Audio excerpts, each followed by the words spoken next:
You're watching the Dame Dash story. Sit back and relax.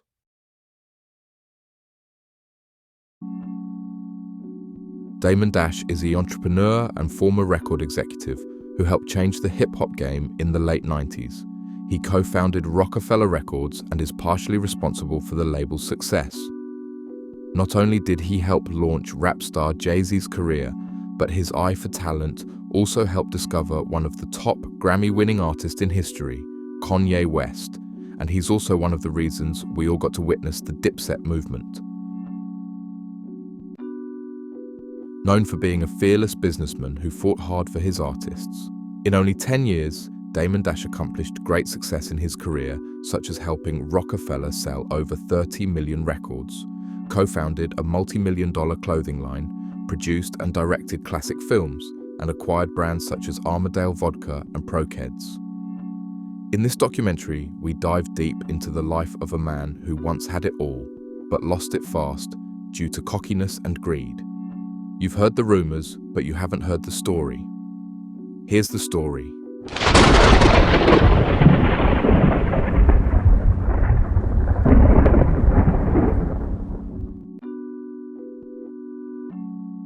Damon Dash was born on May 3rd, 1971 in New York City. He was raised by his mother Carolyn and his father Bobby Dash. The family temporarily lived in the Bronx. Damon's father had another son from a previous relationship who was 10 years older than Damon. Bobby Dash II would often come over to visit and would eventually sometimes babysit his baby brother. The Dashes were a huge family. Damon had many cousins on his father's side. One of his cousins is actress Stacey Dash. It's been documented that the two were close and grew up together in the Bronx. By the time Damon was 10 years old, his parents were separated and his father was in a new relationship and had a newborn child. Damon's mother was now working a couple of jobs to provide a good life for her only son. Damon was a spoiled child. His mother would buy him loads of clothes and tens of pairs of sneakers at a time. Everyone called him the spoiled kid, known for talking back to his mother and other adults. According to Damon, he learned from his mother to always speak his mind and never be afraid to put on a scene in public. Him and his mother were now living in the 1199 Plaza in Manhattan.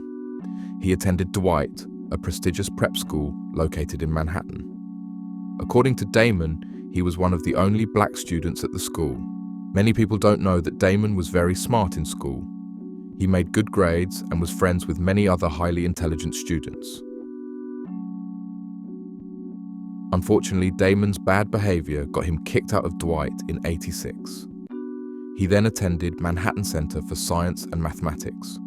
Attending a public school was different for a 15-year-old Damon. He was now amongst many of young hustlers in the city. Around this time, crack cocaine was taking over the drug market. Crack sold faster than the other drugs and the profits were way more lucrative. Teenagers were now driving to school in expensive vehicles, wearing loud jewelry and fancy clothes. Many of the young hustlers were making more money than the whole school's staff. The females did anything they could to date one of these guys. All of this made Damon want to hustle. After his mother refused to buy him a Suzuki Jeep, a spoiled Damon decided to jump into the drug business.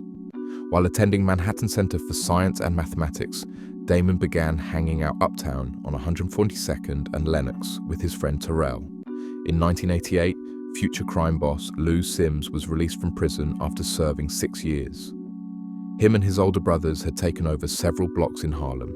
Damon began working for Lou, selling $5 bottles of crack. This went on for a while until he graduated to selling $10 bottles. Damon now had money to buy the latest clothes and sneakers. Even back then, Damon was heavily into fashion. Hanging out on 142nd and Lenox Avenue, Damon knew he had to be a good fighter. He began doing amateur boxing at the boys' club. Boxing at the boys' club eventually earned Damon a scholarship at South Kent School in Connecticut. That same year, an ambitious 17-year-old Damon had left for boarding school. After spending only a summer at South Kent School, a homesick Damon returned to Harlem and continued dealing crack. Around this same time, his mother Carolyn died of an asthma attack.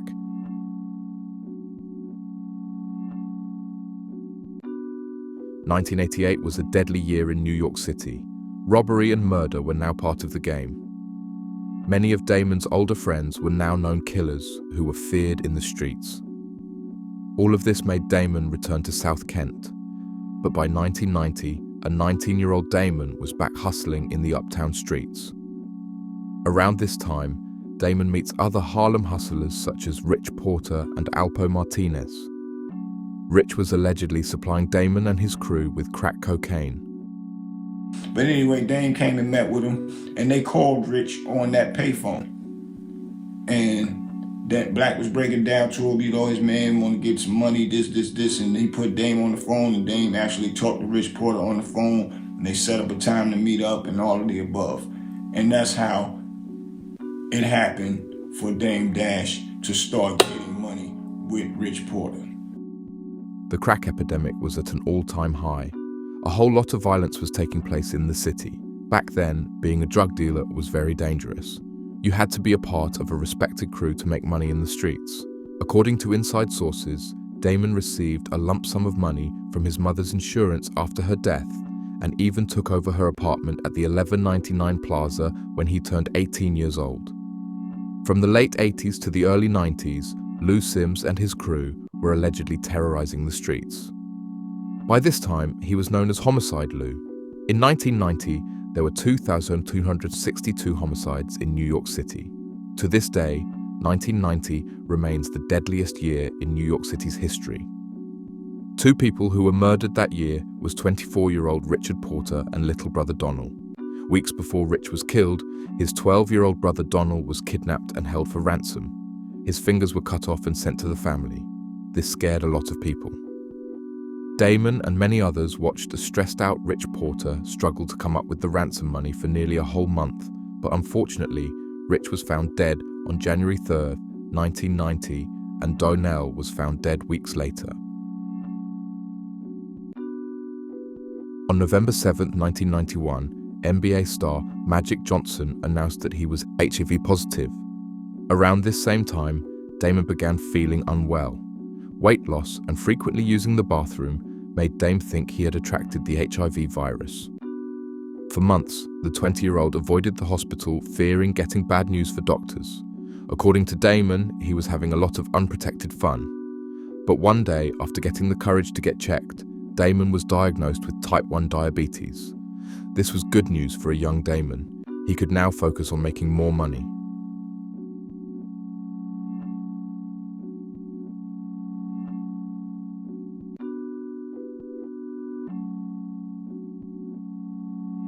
Uptown hustlers began forming crews around this time. Crews such as All Stars, Final Four, Same Gang, and the Best Out crew quickly became well known in the city. Damon was part of the Best Out crew, which was led by his friend Robert Burke III, also known as Bob. Bob is the older brother of Kareem Biggs Burke, who Damon met around this time. Bob was allegedly one of the biggest hustlers in the city. The Best Out crew would host huge parties each month at the Cotton Club in Harlem and wear coordinating outfits. That's the DNA of who I am. That was my crew. It was a bunch of young cats at the time from different blocks, all getting a good amount of money, that just didn't want to do no dumb shit. Just wanted to have fun. Just wanted to get money. But we always knew we was the best. Lou Sims and his deadly crew were now known as the Lynch Mob. The name comes from a West Coast rap group who was close to rapper Ice Cube. While the Best Out crew was throwing huge parties and events, the Lynch Mob was terrorizing the streets. Damon was no longer working for Lou. He was now allegedly dealing with weight and running corners of his own. The years 90 and 91 were so deadly in New York City, it made Damon want to leave the game. He didn't want to end up in prison, or even worse, get killed. Sean Puffy Combs, who was a member of the same gang, was now working at Uptown Records. Damon cousins Stacy and Darian's stepfather, Cecil Holmes, was in the music industry as well. Cecil Holmes was the CEO of Chocolate City Records. Artists such as Cameo and Brenda and the Tabulations were signed to the label. Holmes had a lot of connections in the music industry. This inspired Damon and his cousin Darian to manage talent. They began managing two rap groups, The Future Sound and Original Flavor. First, they helped the Future Sound land a record deal with East West Records, and then helped Original Flavor land a record deal with Atlantic. Damon and Darian allegedly netted over $100,000 for those deals. This was a new life for a 21-year-old Damon. He continued living in the 1199 Plaza and visiting his uptown friends. He no longer went by Damon because he wasn't too fond of that name. He now only went by simply Dame. After temporarily leaving the drug game, Dame had allegedly jumped back in around '93. His crew was now making even more money in the streets. The best out crew were having a ball. Members such as Bob and his little brother Biggs were both allegedly kingpins in Harlem now. Dame allegedly began dealing with kilos and supplying other hustlers. Dame would later tell a story about him riding with 3 kilos in the car along with future rappers Cam'ron and Big L, but we'll get back to that in a moment. Around this time, Sean Puffy Combs was fired from Uptown Records and was starting his own label, Bad Boy Entertainment. This would later inspire Dame to do the same. He continued searching for other talent to manage. Brooklyn DJ Clark Kent, who was the director of A&R at Atlantic at the time, had just helped Dame get both Original Flavor and the Future Sound deals. Clark Kent admired the way Dame stood up for his artists and decided to introduce Dame to a 23-year-old Brooklyn rapper who went by the name Jay-Z. Jay-Z had came onto the hip-hop scene back in the late 80s with fellow Brooklyn MC Jazzo. In the early 90s, Jay-Z used a fast rapping style known as the triplet flow. The triplet flow was new to hip-hop and difficult for many rappers to do. This rare rapping style won Jay-Z many local rap battles. Just like Dame, Jay-Z was knee-deep in the drug game, maybe even deeper. Pause. Dame refused to go to Brooklyn to meet the rapper, but Clark Kent talked him into going. The first thing Dame noticed when he met Jay-Z was his Air Force One sneakers. Dame took a liking to Jay-Z and agreed to manage him. The two were from the same world. Dame even allegedly became one of Jay-Z's cocaine suppliers. This is how a young Cam'ron allegedly met people such as Jay-Z and Ty-Ty. Jay-Z was living in a 560 State Street apartment at the time. Now let's get back to the story about Dame riding in the car with Big L and Cam'ron. According to Dame, after turning into a checkpoint, he warns Cam and Big L that there's 3 kilos in the car, and Cam began crying. Although Cam denied that it happened, it is still most likely true. According to many sources, Big L never had a problem with Dame. Matter of fact, Dame once managed Big L when he was in the underground rap group Children of the Corn. Around this time, another Harlem crew was formed. NFL, short for Ends for Life, was almost as dangerous as the lynch mob, who was located only blocks away. According to Kiam, NFL's leader Big Lee, who is Big L's older brother, wanted to rob Dame. Well, if that's true, then why wasn't Dame ever warned? Either way, Cam was like Dame's little brother. Dame would often invite him over to his apartment and even let him use his cars. At the time, Dame owned both a Lexus and Camry. Cam and Dame had first met at the 1199 Plaza when Cam would come to visit his grandparents on the weekends. At the time, Cam was a popular basketball player who many believed was going to the NBA. Dame and others did their best to keep a young Cam out of trouble. Managing Jay-Z wasn't easy. In the beginning, Didn't Know record label wanted to sign the Brooklyn MC. After getting turned down by labels such as East West, Atlantic and Def Jam, DJ Clark Kent gets Jay-Z a feature on Original Flavor's sophomore album, Beyond Flavor. Can I Get Open was one of the album's singles. This opened doors for Jay-Z. His verse stood out in the song. Months later, Jay-Z appeared on Big Daddy Kane's single show and Prove, along with Scoob Lover, Source Money, Shyheim, and Old Dirty Bastard. This was Jay-Z's first time rapping on a DJ Premier beat. Dame became Jay-Z's biggest supporter. He would often take Jay-Z around the city to rap battle other rappers. Even when it came down to Jay-Z battling MCs such as Big L and DMX, Dame still had faith in Jay-Z. One night, at a Manhattan nightclub, Dame gets Jay-Z to battle LL Cool J, who was a huge rap star at the time. According to many people, even LL Cool J himself, Jay-Z won the battle that night. Even if Jay-Z lost all of those rap battles, Dame made everyone think he won. Proper education and hustling in the streets of Harlem made Dame very articulate.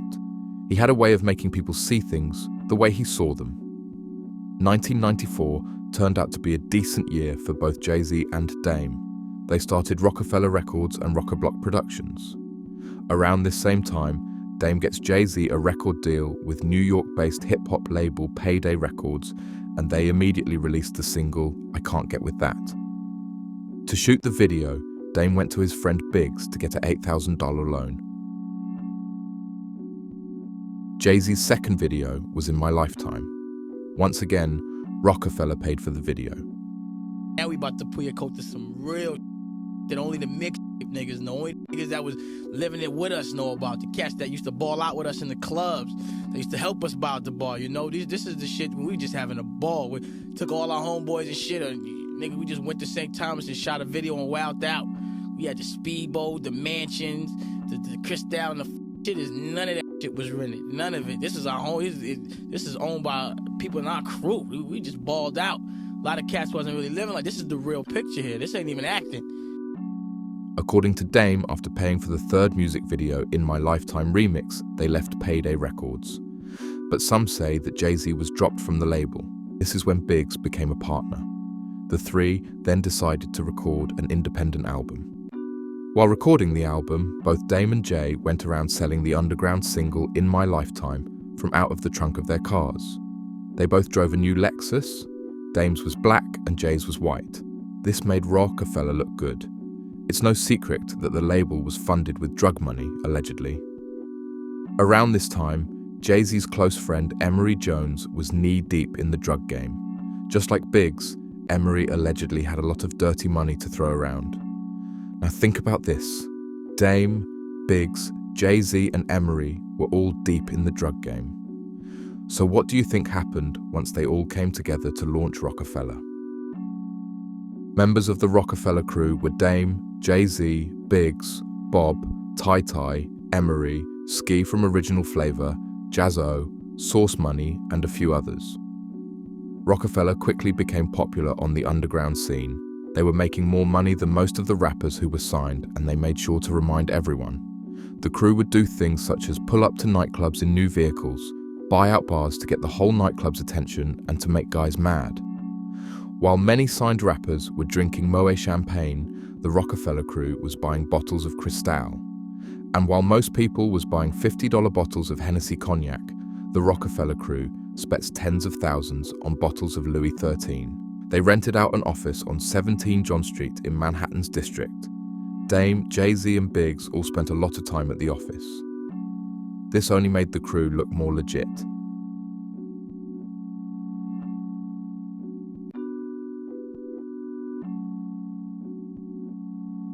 The whole Reasonable Doubt album was allegedly funded with drug money. It was recorded at D&D Studios and had production provided by Ski, Jazzo, Nobody, Clark Kent, Irv Gotti, and DJ Premier. At the time, Dame was allegedly dating R&B singer Mary J. Blige and had paid her with drug money in a brown paper bag. This is how they paid everyone on the album. Not only was Dame Jay-Z's manager and business partner, he was also Jay-Z's hype man in the beginning. On June 25th, 1996, Reasonable Doubt was released and peaked 23 on the Billboard 200 and 3 on the US R&B hip-hop album chart, released under Roc-A-Fella and Priority. Reasonable Doubt would later become one of the best hip-hop albums in history. Jay-Z and Roc-A-Fella were now household names.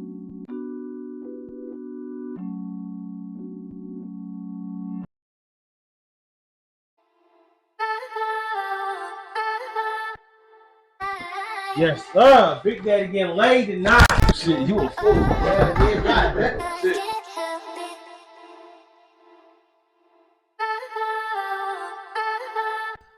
No, yo, right around the corner. Open the door. I am now standing at the crime scene where 3 children were found dead early this morning. The 3 children were reported missing late Monday evening. So the weekend starts tonight. Hey! 29 bodies in 3 months. I don't got no sorry show. What you mean you got I know this gonna sound like a crazy question, but I gotta ask. You don't think Junior Heist came back, do you?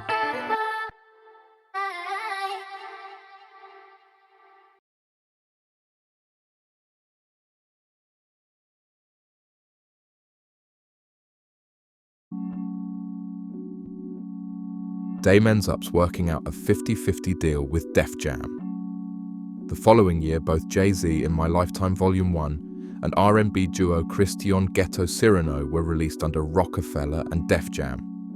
The notorious B.I.G. was just killed months prior. Jay-Z became the self-claimed new king of New York, if no one else saw him as the king of New York Dame did. In My Lifetime Volume 1 became Roc-A-Fella's first platinum-selling album. Although the album was successful and Roc-A-Fella had a 50-50 deal with Def Jam, money still wasn't coming as fast as drug money. A Dame, Jay-Z and Kareem had to split a 50% share. This would later become a problem. Although In My Lifetime was certified platinum, Jay-Z still wasn't considered a huge rap star. Believe it or not, Bad Boy Entertainment was running the rap game at this time. Mace's Harlem World album had just sold over 4 million records, and Puffy's No Way Out album had just sold over 7 million. People from Roc-A-Fella were feuding with Mace at this time.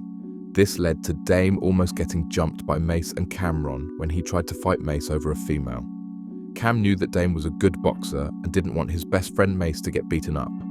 To stop Dame from fighting Mace, Cam picks up a baseball bat. While Bad Boy was on top of the world, Dame was thinking of ways to make his artist Jay-Z a bigger star. Dame knew how to make the rest of the world believers. He came up with a genius idea to put together the movie Streets is Watching. The movie was visuals of Jay-Z's B-side songs. This showed the rapper in a different light, and the following year, Jay-Z became the biggest rapper in the game when In My Lifetime, Volume 2, A Hard Knock Life was released. The album would later sell over 6 million copies, becoming Jay-Z's most commercially successful album. Roc-A-Fella was now on top. Source Money and Jazzo were no longer Roc-A-Fella. Jay-Z and Memphis Bleek were the label's only rap artists. Dame knew that the label needed more artists, so he signs Philly MC Beanie Siegel, female rapper A-Mill and DJ Clue. And in the beginning of '99, Dame planned to sign Harlem MC Big L to Roc-A-Fella Records. But unfortunately, weeks later, Big L was shot and killed. That same year, Dame works out a huge tour with Def Jam. The Hard Knock Life tour included Jay-Z, DMX, Beanie Siegel, Ja Rule, Method Man and Redman.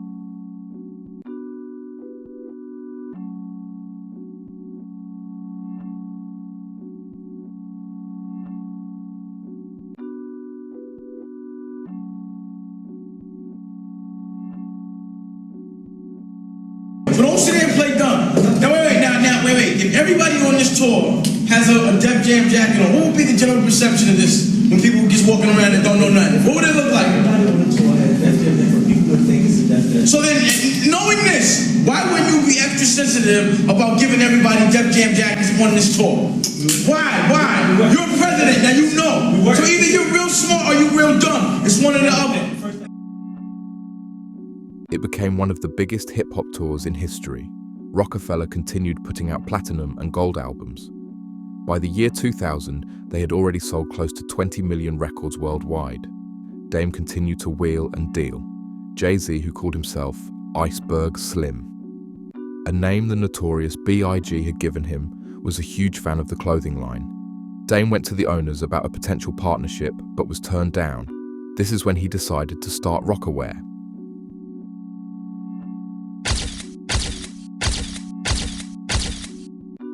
By the early 2000s, Roc-A-Wear had become a top brand in urban fashion.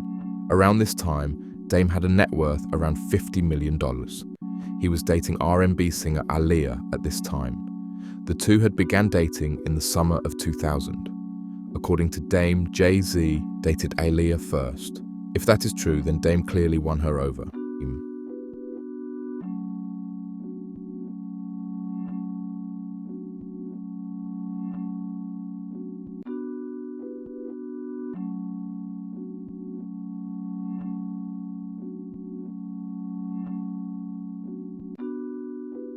4th of July just worked out. You know what I'm saying? Right. You know, I was, of course I was always trying, but we developed a real friendship before that. Right. You know what I mean? But it was always apprehension because other people were trying to get out. You know what I'm saying? First. This was a wonderful time in Dame's life. He was 30 years old at the time and she was 22. Not only was him and Aaliyah close friends, the two were deep in love and had plans to get married. Dame considered her the love of his life. Unfortunately, on August 25, 2001, Aaliyah died in a plane crash leaving the Bahamas. After filming the video for Rock the Boat a day earlier than expected, Aaliyah and her entourage were ready to return to the US. Their flight was scheduled the following day, but they were eager to get back home. Dame had talked to Aaliyah shortly before she boarded the plane. According to Dame, Aaliyah told him that she didn't like the plane because it was small. Dame tried his best to convince her not to board the plane, but Aaliyah was ready to return home. Aaliyah and 8 others were killed when their plane went down. Good evening, I'm Lauren Glassbergen for Sandra Bookman. And I'm Tim Fleischer. The plane, just after taking off for Florida in perfect weather, suddenly plummeted to the ground. Investigators now saying one of the engines apparently failed. This was another dark time in Dame's life. He began dealing with depression and sought professional help from therapists to cope. For months, Dame went out to party to deal with the grief. And that was love. And when she passed, I never thought I would ever get that feeling again. Not only was Dame grieving about Aaliyah, but he was also dealing with paranoia. Emery Jones had just pleaded guilty to cocaine trafficking a year prior and was sentenced to 16 years in prison. Roc-A-Fella was being watched by the FBI for nearly 4 years due to Emery's huge drug operation. Dame believed that Roc-A-Fella was still being watched and no longer discussed anything illegal. Many believe that Dame and Jay-Z's friendship was never the same after the Aaliyah situation. It was basically the beginning of the fall of Roc-A-Fella Records. By this time, Roc-A-Fella was the #1 hip-hop label. Platinum albums, movies, clothing lines, sold-out concerts, and even alcohol brands. In 2002, Dame decided to purchase the rights to Armadale vodka and began marketing it in the US. In early 2000s, Armadale became the #1 vodka in the urban community. Dame was now looked at as a mastermind. While running around making all of these business deals, Dame continued building Roc-A-Fella Records. He signed new artists such as his little homie Cameron, M.O.P., and rapper and producer Kanye West. Roc-A-Fella was on top, and Dame knew it. His loud talking over aggressive business tactics was actually working. Many important people hated doing business with Dame. It's clear that Dame made plenty of enemies in the industry over the years, but to Dame, it didn't matter as long as he had the Roc-A-Fella crew behind him, but that would soon change. Dame, Biggs, and Jay-Z were all heavy drinkers. They worked hard and partied even harder. Although Dame wasn't a rapper, he still stood out just as much as Jay-Z. Whenever you've seen Jay-Z, you've seen Dame next to him. They were the faces of Roc-A-Fella. Dame began going by the nickname Young Fresh to Death due to him wearing new clothes and sneakers every day. A fresh haircut every other day was a must for the young CEO. According to Dame, he did it all for the females. He wanted to be the coolest guy in the world, and that would later cause him a lot. Allegedly, Dame would often talk down to his peers to seem superior. Snapping on people was one of Dame's hobbies. He knew how to control a room and would always win the roasting battles. When people came around Dame, they dressed their best. If not, Dame would tease them for hours. Being a filmmaker was always in Dame's plans. He directed Paper Soldiers in 2002. The following year, he directed Death of a Dynasty, and in 2005, he directed State Property 2. Many don't know that Dame gave actor and comedian Kevin Hart his first start. Dame had even allegedly loaned filmmaker Lee Daniels money to produce films such as The Woodsman and Precious. Both movies helped make Lee Daniels an award-nominated director. Roc-A-Fella was no longer a huge family. Beanie Siegel and Memphis Bleek both followed Jay-Z, and Cameron and the Diplomats followed Dame. Dame had helped Cameron get out of a bad contract with Epic Records. Both Cam and Jim Jones were like Dame's little brothers. Dame even knew Jimmy before he knew Cam. Jimmy had family members who lived downstairs from Dame in the 1199 Plaza. Dame made both Cameron and Beanie Siegel movie stars. Before filming the classic 2002 movie, Paid in Full, many well-known actors and rappers auditioned for the Alpo Martinez role. Dame specifically wanted Cam to play the role. The Paid in Full movie made Cam a star. His thrid album Come Home With Me was released that same year. Come Home With Me became Cam's first platinum album thanks to Roc-A-Fella. Diplomat Records and State Property Records were both under the Roc-A-Fella umbrella. Dame even helped Beanie Siegel launch State Property clothing line. In October of 2002, the Paid in Full soundtrack was released. This is when producer Kanye West was introduced to the world by Dame on the song Champions. Before then, no one took Kanye West seriously as a rapper. But after getting co-signed by Dame, Kanye not only became one of the biggest artists on Roc-A-Fella, but he became one of the biggest rappers in the game. Dame tried to sign both Chicago rapper Twista and Queens rapper Nori to the label around this time, but things didn't work out. The deal with Twista failed due to his contract with Atlantic Records, and Jay-Z allegedly just didn't want Nori on Roc-A-Fella.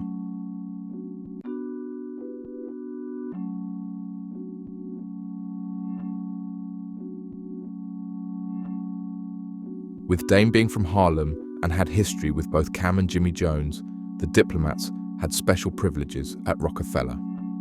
Biggs was pretty much doing his own thing at this time. According to Dame, Jay-Z was tired of splitting money three ways. Arguments involving Dame often took place in and out of the office. According to many insiders, Dame didn't like when people tried to do deals with Jay-Z behind his back. The whole Roc-A-Fella brand was built around the platinum selling artist. Unlike Dame, Jay-Z was easy to get along with and was considered a fair businessman.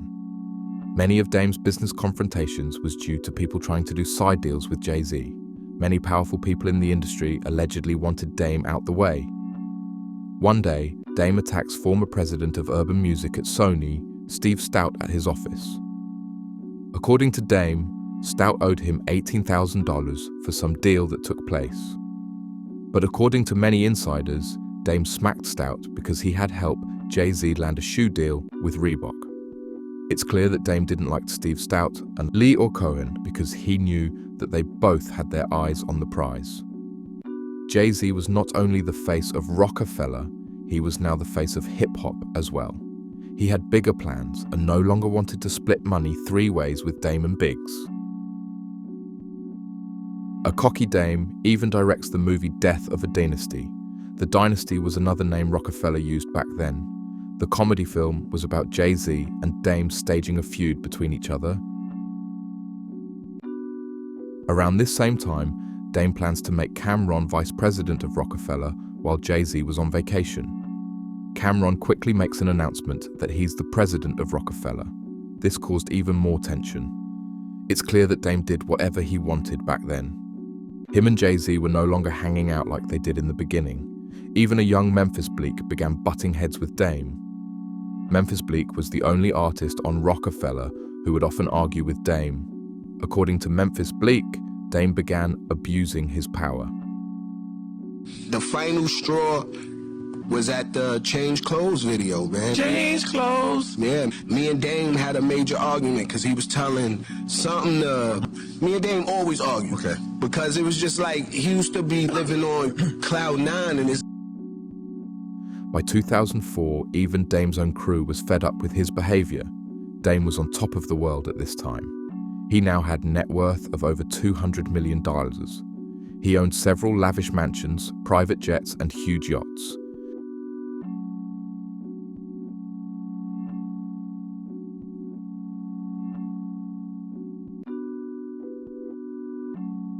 It wasn't too many other people in the hip-hop world living life like a 33-year-old Dame, and he made sure to make that clear. According to many people in the industry, Dame hurt a lot of people's feelings, even his own family and friends. His cocky attitude was becoming too much for Jay-Z and other people at Roc-A-Fella. said, niggas don't fuck with you, dog. It's on.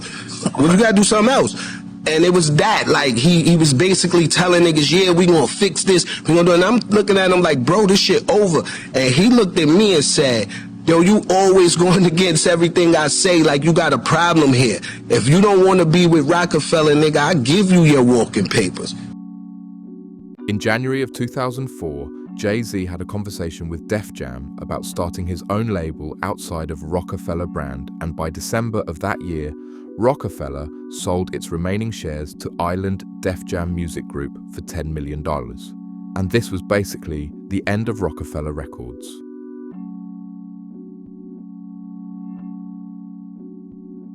Months later, Jay-Z becomes president of Def Jam and immediately bought Dame out of his stake in Roc-A-Wear. 2 years later, Jay-Z sells Roc-A-Wear to Iconic's brand group for $204 million. This was a huge win for the Jigga Man.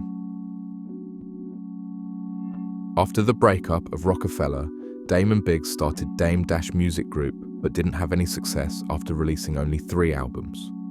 In 2005, Dame marries Rachel Roy, and the two have 2 children together. Rachel Roy was a stylist who became creative director at Roc-A-Wear in the early 2000s. Dame and Rachel started a fashion company by the name Royale Etenia. The couple lived in a duplex loft in Tribeca, New York City. Unfortunately, the marriage didn't last long. They divorced just 4 years later. In the fall of 2006, Dame entered into a licensing agreement for Pro-Keds apparel and later started a clothing line called The CEO. In February of 2010, Dame opened up an art gallery called DD 172 in Lower Manhattan, New York. The art gallery only lasted 1 year before going out of business. Dame continued directing films. He co-written, directed and produced 2018 film Honor Up, The Movie Stars, Nicholas Turturro, Stacey Dash, Cameron and Dame. Around this same time, Dame started media platform The America New Network. Dame and Kareem both were still 1/3 owners of the Reasonable Doubt album and refused to sell their share. For years, Jay-Z tried to buy the two out so he could fully own his debut classic album. According to inside sources, most of Dame's businesses and projects were unsuccessful, causing him to lose lots of money. By this time, Dame was facing multiple lawsuits and in significant debt, including $19 million in unpaid taxes. He also owed over $600,000 in child support. People such as NBA Youngboy, Cameron and Mace all tried to buy his share of the Reasonable Doubt album, but Dame played hardball.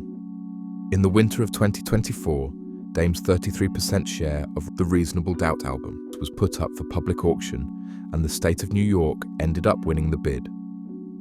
Months later, Dame filed for Chapter 7 bankruptcy, claiming to have only $5,000 in assets and $100 in cash. Him and his ex-wife Rachel Roy kept each other in and out of court over the years. After their divorce, Dame filed multiple lawsuits against Roy. Back in 2015, he filed a $2.5 million lawsuit claiming Roy mishandled their fashion company, Royale Etenia. And in 2020, Dame filed another lawsuit against Roy and her legal team for fraud. Dame claimed Roy was withholding royalty payments from their fashion company. Back in 2021, Dame and his longtime girlfriend, photographer and designer, Raquel Horn got engaged. The two had just had a son by the name of Dustco a year prior. In May of 2025, a federal judge ordered Horn to liquidate her business interest to help pay some of Dame's debts. In the summer of 2025, Dame and his rock band, who goes by the name The Black Guns, and former state property artist Freeway rock and roll album titled 3D65 was released. Due to all of the controversy in Dame's life, the album was overlooked by many people.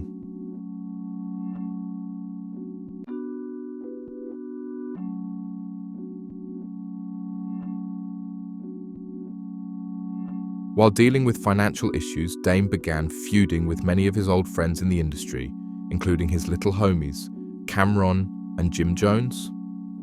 First, him and Jim Jones allegedly gets into it over a deal that went wrong, causing Jim to lose hundreds, thousands of dollars. Jim even allegedly came to Dame's art gallery with a few of his goons to jump Dame, but was ran off after refusing to fight Dame one-on-one. Dame Dash, you couldn't fight Dame Dash?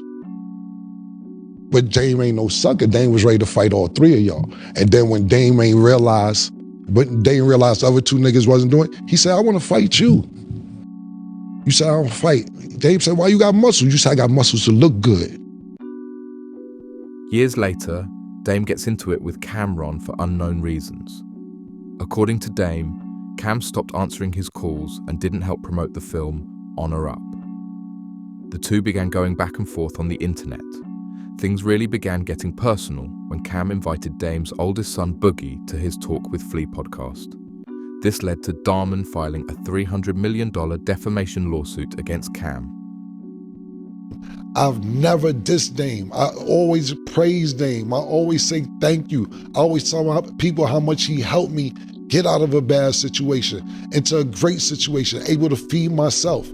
And for me saying Honor Up was whack, this all snowballed into this. Is it times in between our relationship talking about Dame when I don't speak to him for a year or two? Yeah, because since you grew up with Dame, you know sometimes it can be overwhelming. That don't mean I ain't love him, that don't mean I ain't his friend. Dame had allegedly spent millions of dollars to produce the film Honor Up. Kanye West was also a producer. This movie was a big deal to Dame. Unfortunately, the movie received bad reviews and was considered a failure. It turned out to be another bad investment for Dame. For me saying Honor Up was whack, this all snowballed into this.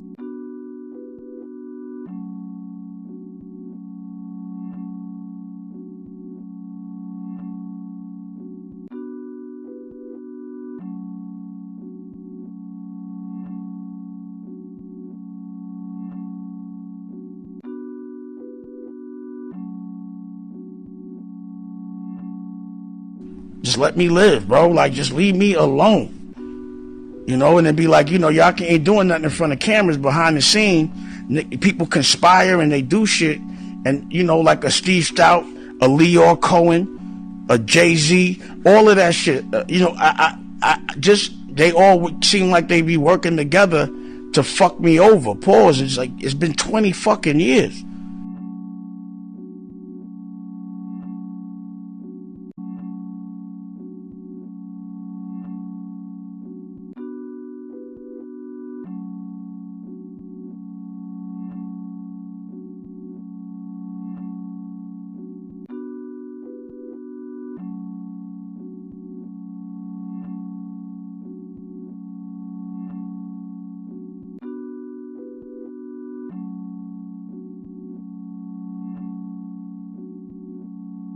It's clear that Dame's attitude destroyed many of his relationships in the industry. The bridges he burnt over the years caused him to miss out on many business opportunities and important friendships. His power-seeking behavior made him seem very obnoxious. At first, people looked at Dame as a boisterous businessman who got the job done by all means. But now, many people look at him as Jay-Z's former bitter business partner, who was lucky to work with Jay-Z in the beginning of his career. Since the breakup of Roc-A-Fella, Dame haven't had any known successful businesses. Today, his net worth is under $5,000. At the end of the day, Damon Dash is a living legend. He made rappers want to be more than just an artist. His fearless business tactics is what took Roc-A-Fella to the top. He didn't take any crap from anyone, and he fought hard for his artists. We all know he didn't make Jay-Z, but he did help make Jay-Z a huge star.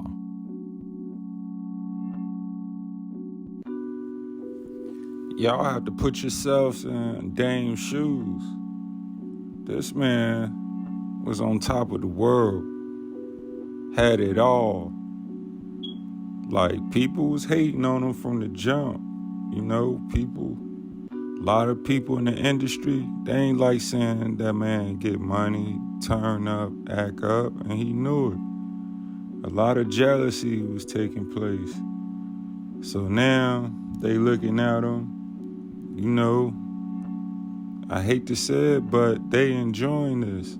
They enjoying seeing my man, you know, going through what he going through. You know, with his teeth, his money problems or whatever. But man, Dame is still that dude.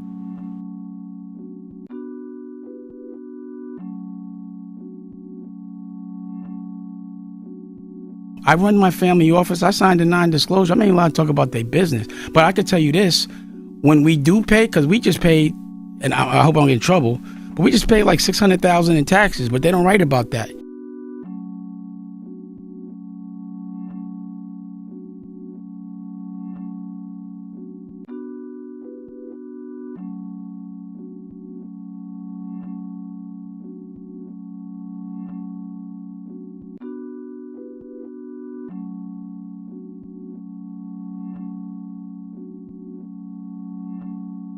Always celebrate every victory in life. Today, we're celebrating going rafting on our own river. Our own river, right across from our ranch. Say, celebrate, we on the river! Woo! Family! Woo! The wealth is the life that you lived on a daily basis and the time that you spend with your family. You know, and you know, I'm glad I'm getting to lead by example to show you what peace looks like without debt, being able to move when you want, being your own man, and being able to take care of everyone you love without compromise. You know, like I said yesterday, every day you have to celebrate. So today on the Desco Ranch, we're celebrating our view of the Desco River. And Raquel is celebrating that by painting the Desco River. It's actually the Shoshone River. Shoshone River.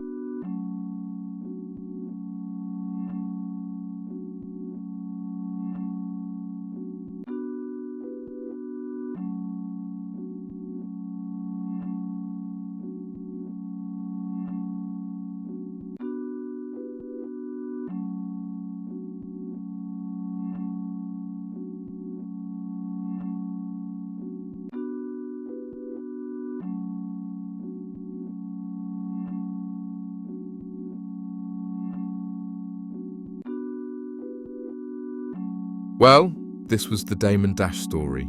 Thank you all for watching. Good night. Be sure to like and subscribe to this channel.